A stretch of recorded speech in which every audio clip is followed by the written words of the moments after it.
CTD ने कराची से कलअदम तंजीम के टारगेट किलर को 3 साथियों समेत गिरफ्तार कर लिया। सीटीडी हुकाम के मुताबिक मुलजिमान ने औरंगी टाउन में पुलिस मुखबिर और नौजवान को कत्ल करने का एतराफ़ किया है। गिरफ्तार मुलजिम अमीन ने इंकिशाफ किया है कि उसके साथी फ़िरका वाराना टारगेट किलिंग के अलावा उजरत लेकर भी कत्ल करते थे।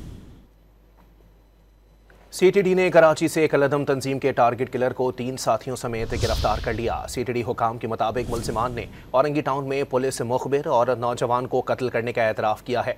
गिरफ्तार मुलजिम अमीन ने इंकिशाफ किया है कि उसके साथी फ़िरका वाराना टारगेट किलिंग के अलावा उजरत लेकर भी कत्ल करते थे।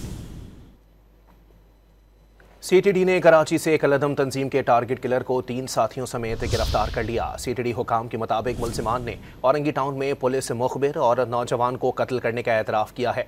गिरफ्तार मुलजिम अमीन ने इंकिशाफ किया है कि उसके साथी फ़िरका वाराना टारगेट किलिंग के अलावा उजरत लेकर भी कत्ल करते थे।